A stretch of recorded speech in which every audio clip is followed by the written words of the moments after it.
जय हिंद दोस्तों, स्वागत है आपका अपना study platform Saroj selection point पे। तो कैसे हैं आप लोग? आई होप बहुत अच्छे होंगे, बहुत तंदुरुस्त होंगे। आज का हमारा टॉपिक यानी आपके आने वाले एग्जाम यूपीपी कांस्टेबल के लिए मोस्ट इंपॉर्टेंट साबित होने वाला है। यानी कि एग्जाम के आखिरी समय में ये क्वेश्चन आप जरूर पढ़ के जाना। संभवतः आपको इनमें से 2 से 5 क्वेश्चन देखने को मिलेंगे।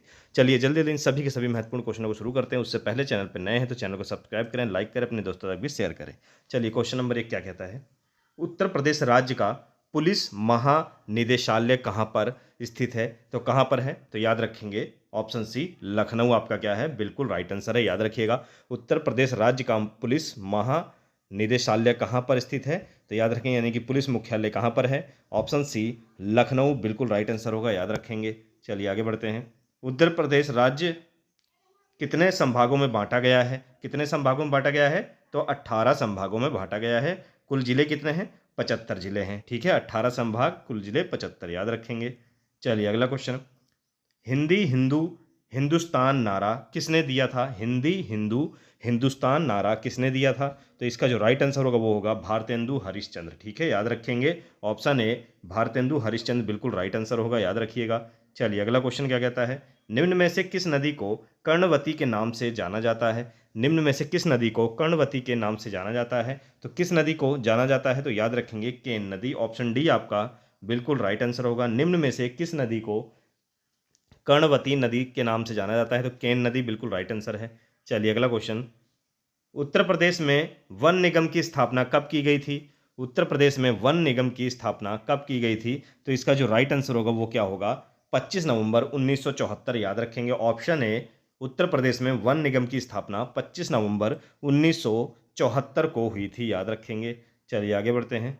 अगला क्वेश्चन क्या कहता है? उत्तर प्रदेश में वन्य जीव परिरक्षण संगठन की स्थापना कब की गई? तो इसका जो राइट आंसर होगा वो क्या होगा? 1956, याद रखेंगे। ऑप्शन ए 1956 क्या है आपका? बिल्कुल राइट आंसर होगा, याद रखिएगा। चलिए आगे बढ़ेंगे।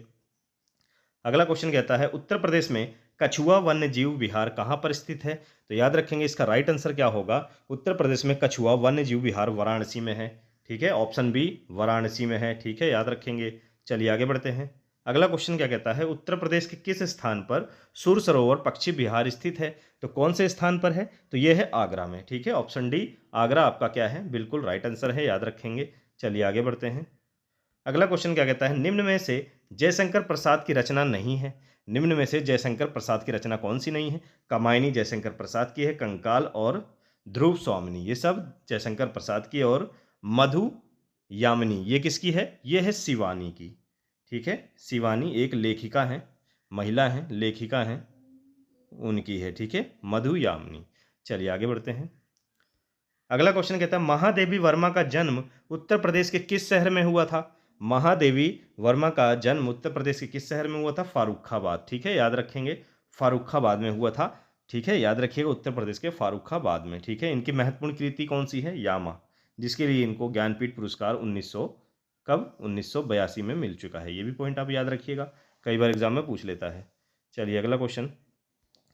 भारतेंदु हरिश्चंद्र ने किस पत्र का संपादन एवं प्रकाशन नहीं किया है? किस पत्र का नहीं किया है? तो इसका जो राइट आंसर होगा क्या होगा? तो याद रखेंगे नवज्योति। ठीक है, इसका संपादन नहीं किया है। बाकी हरिश्चंद्र चंद्रिका, बाल बोधनी, हरिश्चंद्र मैगनीज, इन सभी का भारतेंदु हरिश्चंद्र ने, ठीक है, संपादन किया है। चलिए आगे बढ़ते हैं। अगला क्वेश्चन क्या कहता है? उत्तर प्रदेश भाषा संस्थान का गठन किस वर्ष किया गया था? उत्तर प्रदेश भाषा संस्थान का गठन किस वर्ष किया गया था? किस वर्ष किया गया था? 1994 में। ठीक है, याद रखेंगे। ऑप्शन ए 1994 में किया गया था, याद रखेंगे। चलिए अगला क्वेश्चन। विवेकानंद युवा पुरस्कार की स्थापना किस वर्ष की गई? विवेकानंद युवा पुरस्कार की स्थापना किस वर्ष की गई? 1985। ठीक है, ऑप्शन है 1985 क्या है? बिल्कुल राइट आंसर है, याद रखिएगा। चलिए अगला क्वेश्चन। निम्न में से तराई क्षेत्र की विशेषता नहीं है। तराई क्षेत्र की विशेषता नहीं है, क्या नहीं है? यहाँ वर्षा काफ़ी कम होता है, ये क्या है? यहाँ की विशेषता नहीं है। बाकी यहाँ ककरीली तथा पथरीली मिट्टी मिलती है, ये भी सही है। यहाँ दलदली मैदान मिलते हैं, ये भी सही है। यहाँ धान तथा गन्ने की अधिक खेती होती है, ये भी सही है। यहाँ वर्षा काफ़ी कम होता है, यही आपका गलत आंसर है, यानी कि आपका आंसर जो ऑप्शन डी है। चलिए अगला क्वेश्चन। गोरखपुर किस नदी के तट पर स्थित है? तो गोरखपुर किस नदी के तट पर है? तो यह है राप्ती नदी। कौन सी नदी? राप्ती नदी। ठीक है, याद रखेंगे। चलिए अगला क्वेश्चन क्या कहता है, निम्न में से कौन सा बांध धामपुर जो कि बिजनौर के निकट है स्थापित है? कौन सा बांध है? वो है ऑप्शन सी रामगंगा बांध। ठीक है, याद रखिएगा कौन सा बांध है, रामगंगा बांध याद रखेंगे।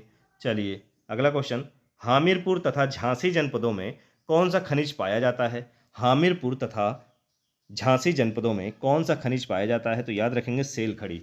ठीक है, ये एक पत्थर होती है, पत्थर। ठीक है, सेल खड़ी। ठीक, याद रखेंगे। चलिए आगे बढ़ते हैं। अगला क्वेश्चन कहता है, उत्तर प्रदेश राज्य में यूरेनियम के भंडार कहाँ पर स्थित हैं? उत्तर प्रदेश राज्य में यूरेनियम के भंडार कहाँ पर है? तो ये जनपद ललितपुर, उत्तर प्रदेश के ललितपुर जनपद में यूरेनियम का सीमित भंडार या भंडार वहाँ पर स्थित है। चलिए अगला क्वेश्चन, थारू जनजाति थारू जनजाति की किस उपजाति का निवास गोरखपुर जनपद के नौतनवा में है? थारू जनजाति है, उसकी एक उपजाति है जिसका निवास स्थान गोरखपुर जनपद के नौतनवा में है। तो वो कौन सी जनजाति है? तो याद रखेंगे वो है पछिमाहा। ठीक है, ऑप्शन बी, कौन सी जनजाति? पछिमाहा जनजाति है, याद रखना है। चलिए आगे बढ़ते हैं। अगला क्वेश्चन कहता है, थारू जनजाति की कौन सी उपजाति खाना बदोश किस्म की है? थारू जनजाति की कौन सी उपजाति खाना बदोश किस्म की है? मोस्ट इंपॉर्टेंट है, कई बार पूछा है। तो ये है जोगिया जनजाति, ऑप्शन सी जोगिया जनजाति याद रखना है आपको, खाना बदोश किस्म की है। चलिए अगला क्वेश्चन, उत्तर प्रदेश के किस जनपद में खरवार जनजाति का निवास है? उत्तर प्रदेश के किस जनपद में खरवार जनजाति का निवास है? तो किस जनपद में है? तो याद रखेंगे तो वो है मिर्जापुर। ठीक है, याद रखिएगा ऑप्शन ए मिर्जापुर में खरवार जनजाति का निवास स्थान है। चलिए आगे बढ़ते हैं। उत्तर प्रदेश राज्य में समाज कल्याण निर्माण निगम लिमिटेड की स्थापना कब की गई थी? उत्तर प्रदेश राज्य में समाज कल्याण निर्माण निगम लिमिटेड की स्थापना कब की गई थी? तो इसका जो राइट आंसर होगा वो क्या होगा? 25 जून 1976। ठीक है, याद रखेंगे 25 जून, ऑप्शन सी 1976 आपका क्या है? बिल्कुल राइट आंसर है, याद रखेंगे। चलिए अगला क्वेश्चन, अगला क्वेश्चन कहता है, उत्तर प्रदेश राज्य की प्रधानमंत्री ग्रामोदय योजना का संबंध किससे है? उत्तर प्रदेश राज्य की प्रधानमंत्री ग्रामोदय योजना का संबंध किससे है? तो इसका जो राइट आंसर होगा वो क्या होगा? तो याद रखेंगे दोस्तों, ग्रामीण आवास से और ग्रामीण पेयजल, यानी कि उपयुक्त दोनों। ठीक है, ये दोनों ही आंसर आपके बिल्कुल सही हैं। ठीक है, दोनों ऑप्शन बिल्कुल सही है, उपयुक्त दोनों, याद रखेंगे। चलिए आगे बढ़ते हैं। अगला क्वेश्चन क्या कहता है, विकलांग व्यक्तियों के लिए संवित क्षेत्रीय केंद्र उत्तर प्रदेश राज्य के किस नगर में स्थापित किया गया है? तो कौन से नगर में है? इसका राइट आंसर क्या होगा? तो याद रखेंगे दोस्तों, इसका राइट आंसर होगा लखनऊ में है। ठीक है, लखनऊ में है, याद रखेंगे। चलिए आगे बढ़ते हैं।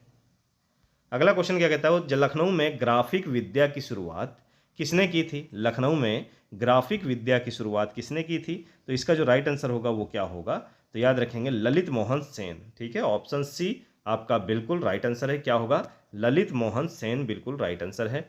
चलिए अगला क्वेश्चन, महान संगीतज्ञ ध्रुपद धमार के प्रवर्तक स्वामी हरिदास उत्तर प्रदेश राज्य में कहाँ पर निवास करते थे? कहाँ निवास करते थे? वृंदावन। ठीक है, याद रखिएगा कहाँ पर निवास करते थे? वृंदावन में। चलिए आगे चलते हैं। उत्तर प्रदेश के किस नगर को भारत का मैनचेस्टर कहा जाता है? किस नगर को कहा जाता है? तो ये कहा जाता है कानपुर को। ठीक है, याद रखिएगा किसको कहा जाता है? कानपुर को भारत का मैनचेस्टर कहा जाता है। चलिए अगला क्वेश्चन, उत्तर प्रदेश राज्य में विद्युत उत्पादन का प्रमुख स्रोत क्या है? उत्तर प्रदेश राज्य में विद्युत उत्पादन का प्रमुख स्रोत क्या है? कोयला है। ठीक है, याद रखिएगा क्या है? कोयला आपका 100% राइट आंसर होगा। चलिए आगे बढ़ते हैं। निम्न में से गोस्वामी तुलसीदास की रचना नहीं है। निम्न में से गोस्वामी तुलसीदास की रचना कौन सी नहीं है? कौन कौन सी है? रामचरितमानस, दोहावली, विनय पत्रिका, ये सब क्या है? ये तुलसीदास की रचना है। और यशोधरा, ठीक है, यशोधरा जो है ये तुलसीदास की रचना नहीं है। ये किसकी है? ये है मैथिली शरण गुप्त की। किसकी है दोस्तों? ये भी याद कर लेंगे, मैथिली शरण गुप्त की रचना है यशोधरा। ठीक है, याद रखेंगे। चलिए आगे बढ़ते हैं हमारे आखिरी क्वेश्चन की ओर। क्या कहता है? गुप्त काल में उत्तर प्रदेश के किन नगरों की समृद्धि चरम पर थी? किन नगरों की समृद्धि चरम पे थी? तो इसका जो राइट आंसर होगा क्या होगा? तो याद रखेंगे दोस्तों, राइट आंसर होगा मथुरा और वाराणसी। ठीक है, मथुरा और वाराणसी बिल्कुल राइट आंसर होगा। ठीक है, याद रखेंगे दोस्तों। तो चलिए अगला क्वेश्चन क्या कहता है? उत्तर प्रदेश में गोकुल बैराज का निर्माण कब प्रारंभ किया गया था? तो किस वर्ष किया गया था? तो याद रखेंगे इसका जो राइट आंसर होगा वो होगा ऑप्शन ए दिसंबर 1990। ठीक है, याद रखेंगे उत्तर प्रदेश में गोकुल बैराज का निर्माण कब किया गया था? दिसंबर 1990 राइट आंसर है, याद रखिएगा। चलिए आगे बढ़ते हैं। अगला क्वेश्चन कहता है उत्तर प्रदेश में केंद्रीय वानिकी परिषद की स्थापना कब की गई? उत्तर प्रदेश में केंद्रीय वानिकी परिषद की स्थापना कब की गई? Option A 1948। याद रखेंगे, मोस्ट इंपोर्टेंट क्वेश्चन है। बाकी बचे यानी कि 30 और 31 अगस्त के लिए जो भी बच्चे तैयारी कर रहे हैं तो याद रखेंगे दोस्तों, बहुत ही ज़्यादा इंपॉर्टेंट साबित होने वाली है आज की ये वीडियो, तो शुरू से अंत तक पढ़िएगा, मोस्ट इंपॉर्टेंट है। चलिए, तो उत्तर प्रदेश में केंद्रीय वानिकी परिषद की स्थापना कब की गई? 1948 बिल्कुल राइट आंसर है। चलिए आगे बढ़ते हैं। अगला क्वेश्चन क्या कहता है उत्तर प्रदेश में सैनिक कल्याण व पुनर्वास निदेशालय की स्थापना कब की गई? तो इसका जो राइट आंसर होगा वो क्या होगा? तो याद रखेंगे 1972। ठीक है, ऑप्शन बी 1972 क्या है आपका बिल्कुल राइट आंसर होगा, याद रखेंगे। चलिए आगे चलते हैं। अगला क्वेश्चन क्या कहता है उत्तर प्रदेश में ऑपरेशन ग्रीन कब लागू किया गया था? उत्तर प्रदेश में ऑपरेशन ग्रीन कब लागू किया गया था?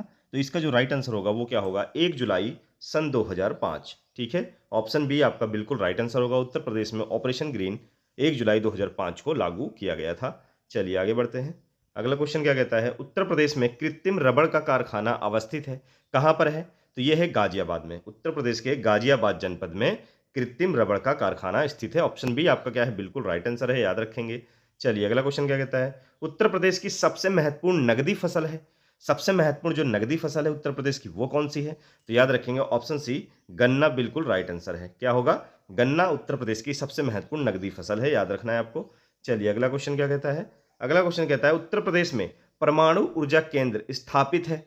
उत्तर प्रदेश में परमाणु ऊर्जा केंद्र स्थापित है, कहां पर स्थापित है? तो इसका राइट आंसर क्या होगा? नरोरा। ठीक है, नरोरा किस जनपद में है? तो ये दोस्तों है बुलंदशहर में। ठीक है, याद रखें कहां पे है? नरोरा उत्तर प्रदेश के बुलंदशहर जनपद में है। ठीक है, याद रखेंगे। चलिए अगला क्वेश्चन क्या कहता है उत्तर प्रदेश की कृषि विभाग की स्थापना कब की गई? उत्तर प्रदेश के कृषि विभाग की स्थापना कब की गई? 1 मई 1920। याद रखेंगे ऑप्शन बी 1 मई 1920 बिल्कुल राइट आंसर है, याद रखिएगा। चलिए आगे बढ़ते हैं। अगला क्वेश्चन क्या कहता है संपूर्णानंद संस्कृत मोस्ट इंपोर्टेंट है विश्वविद्यालय उत्तर प्रदेश में किस नगर में स्थित है? तो इसका राइट आंसर क्या होगा? संपूर्णानंद संस्कृत विश्वविद्यालय उत्तर प्रदेश के किस जनपद या किस नगर में है? तो इसका जो राइट आंसर होगा वो होगा वाराणसी। याद रखना है ऑप्शन सी वाराणसी आपका 100% राइट आंसर है, याद रखेंगे। चलिए आगे बढ़ते हैं। अगला क्वेश्चन क्या कहता है इनमें से कौन सा प्रदेश उत्तर प्रदेश की सीमा को स्पर्श नहीं करता, यानी कि कौन सा ऐसा राज्य है जो उत्तर प्रदेश की सीमा को छूता नहीं, टच नहीं करता, स्पर्श नहीं करता? तो वो कौन सा है? चलिए, बिहार क्या है? टच करता है। ठीक है, पंजाब ये टच नहीं करता, बाकी राजस्थान टच करता है, हरियाणा टच करता है। ठीक है, याद रखेंगे। तो आपका ऑप्शन बी बिल्कुल राइट आंसर होगा। पंजाब जो है वो उत्तर प्रदेश को टच नहीं करता है, बाकी बिहार, राजस्थान, हरियाणा ये तीनों राज्य जो हैं ये उत्तर प्रदेश की सीमा को टच करते हैं, स्पर्श करते हैं। चलिए आगे चलते हैं। अगला क्वेश्चन क्या कहता है उत्तर प्रदेश में दूर संचार का आरंभ कब हुआ? उत्तर प्रदेश में दूर संचार का आरंभ कब हुआ? इसका जो राइट आंसर होगा वो क्या होगा? 1854। याद रखेंगे सभी लोग, उत्तर प्रदेश में दूर संचार का सबसे पहले आरंभ हुआ 1854 में। ठीक है, याद रखेंगे। चलिए अगला क्वेश्चन क्या कहता है उत्तर प्रदेश में समाज कल्याण विभाग की स्थापना कब की गई? उत्तर प्रदेश में समाज कल्याण विभाग की स्थापना कब की गई? इसका राइट आंसर क्या होगा? तो याद रखेंगे दोस्तों, इसका जो राइट आंसर होगा वो होगा 1955। ठीक है, फरवरी 1955 क्या होगा आपका बिल्कुल राइट आंसर होगा। चलिए आगे बढ़ते हैं। अगला क्वेश्चन कहता है उत्तर प्रदेश में भूतपूर्व सैनिक कल्याण निगम लिमिटेड की स्थापना कब हुई? तो इसका जो राइट आंसर होगा वो क्या होगा? 15 अगस्त 1989। ठीक है, 15 अगस्त 1989 यानी कि ऑप्शन डी आपका 100% राइट आंसर होगा, याद रखेंगे। चलिए आगे बढ़ते हैं। अगला क्वेश्चन क्या कहता है लोक कला संग्रहालय लखनऊ में कितनी कलाकृतियों को संग्रह किया गया है? लोक कला संग्रहालय लखनऊ में कितनी कलाकृतियों को संग्रह किया गया है? तो याद रखेंगे दोस्तों 1600 कलाकृतियों को संग्रह किया गया है। ठीक है, याद रखेंगे। चलिए आगे बढ़ते हैं। अगला क्वेश्चन कहता है उत्तर प्रदेश ग्राम सभा के प्रधान के पद के लिए कम से कम आयु सीमा कितनी होनी चाहिए? यानी कि जो ग्राम प्रधान पद के लिए जो दावेदारी होती है, यानी कि जो प्रधानी लड़ते हैं, तो उनकी उम्र कितनी होनी चाहिए? न्यूनतम उम्र कितनी होनी चाहिए तभी वो प्रधानी पद पर लड़ सकते हैं, ठीक है, प्रधानी पद के दावेदार हो सकते हैं। तो कितनी होनी चाहिए याद रखेंगे, तो दोस्तों इसकी उम्र होनी चाहिए 21 वर्ष, ठीक है। प्रधान बनने के लिए, गांव का प्रधान बनने के लिए जो आयु सीमा है वो 21 वर्ष कम से कम होनी चाहिए या उससे ज़्यादा, ठीक है, याद रखें। 21 वर्ष से कम होंगे तो आप प्रधानी का चुनाव नहीं लड़ सकते हैं, ठीक है, याद रखेंगे। चलिए आगे बढ़ते हैं। अगला क्वेश्चन क्या कहता है, निम्नलिखित में से कौन सा उत्तर प्रदेश पंचायत व्यवस्था का अंग है? निम्नलिखित में से कौन सा उत्तर प्रदेश पंचायत व्यवस्था का अंग है? तो इसका जो राइट आंसर होगा वो क्या होगा, तो याद रखेंगे क्षेत्र पंचायत, ग्राम पंचायत और ग्राम ग्राम सभा, ग्राम पंचायत। तो दोस्तों इसका जो राइट आंसर होगा इनमें से सभी, ठीक है। ऑप्शन डी आपका बिल्कुल राइट आंसर है, याद रखेंगे। ऑप्शन डी आपका 100% राइट आंसर। क्षेत्र पंचायत, ग्राम सभा और ग्राम पंचायत ये सभी शामिल हैं, ठीक है, याद रखेंगे। चलिए आगे बढ़ते हैं। अगला क्वेश्चन कहता है, गंगा के पूर्वी मैदान भाग में पाई जाने वाली प्रमुख मिट्टी कौन सी है? गंगा के पूर्वी मैदान भाग में पाई जाने वाली प्रमुख मिट्टी कौन सी है? तो ऑप्शन सी जलोढ़ मिट्टी, ठीक है, याद रखेंगे। पूर्वी भाग में गंगा के जलोढ़ मिट्टी पाई जाती है सर्वाधिक। चलिए आगे बढ़ते हैं। अगला क्वेश्चन कहता है, उत्तर प्रदेश के दक्षिण में स्थित पठारी भाग की सर्वाधिक ऊंचाई वाली पहाड़ी कौन सी है? तो वो कौन सी है? सोनाकार। ऑप्शन ए सोनाकार पहाड़ी, ठीक है, याद रखेंगे। चलिए आगे बढ़ते हैं। अगला क्वेश्चन कहता है, उत्तर प्रदेश की प्रमुख नदी गंगा किन नदियों के मिलने से बनी हुई है? तो गंगा किन नदी के मिलने से बनी हुई है? तो याद रखेंगे दोस्तों ऑप्शन सी अलकनंदा और भागीरथी के मिलने से गंगा नदी बनती है, ठीक है। किसके? अलकनंदा और भागीरथी नदी मिलने से गंगा नदी बनती है। चलिए आखिरी क्वेश्चन की ओर चलते हैं। उत्तर प्रदेश विधान परिषद के सदस्यों का कार्यकाल कितना होता है? तो उत्तर प्रदेश के जो विधान परिषद हैं उनके सदस्यों का जो दोस्तों कार्यकाल होता है कितना होता है? तो याद रखेंगे ऑप्शन डी 6 वर्ष का कार्यकाल उनका होता है। कितने वर्ष का होता है? 6 वर्ष का कार्यकाल होता है। और विधान परिषद जो होती है दोस्तों इसे भंग नहीं किया जा सकता, एक स्थायी सदन है, ठीक है, याद रखेंगे। और विधान इसका कोई कार्यकाल नहीं होता, ठीक है, याद रखेंगे। बस इसके सदस्यों का कार्यकाल होता है। और हाँ, विधानसभा पूछ ले आपसे अगर, विधानसभा, तो विधानसभा का जो कार्यकाल होता है वो 5 वर्ष होता है, ठीक है। और इसके सदस्यों का भी जो कार्यकाल होता है वो 5 वर्ष होता है, ठीक है, विधानसभा पूछेगा। और हाँ, अगर विधान परिषद के सदस्य पूछ ले उत्तर प्रदेश में कितने हैं, तो दोस्तों याद रखेंगे 100 सदस्य हैं। किसमें? विधान परिषद में। और विधानसभा में अगर पूछ ले कितने हैं, तो वर्तमान में 403 सदस्य हैं, ठीक है। मोस्ट इंपोर्टेंट है, करंट में आपसे ये पूछ सकता है। तो 100 कितने हैं? विधान परिषद में है। और 403 कितने हैं? ये विधानसभा में, ठीक है। तो ये थे दोस्तों मोस्ट इंपोर्टेंट टॉप 50 यहाँ पे उत्तर प्रदेश पुलिस के लिए आपके लिए बहुत ही स्पेशल जीके है। अच्छे से वीडियो को पढ़ेंगे, शुरू से अंत तक देखेंगे, बहुत ही काम आने वाला है। ऐसे ही जुड़े रहिए, प्यार दिखाते रहिए। फिर मिलेंगे दोस्तों नेक्स्ट वीडियो में एक अच्छे और मोस्ट इंपोर्टेंट टॉपिक के साथ। तब तक जय हिंद।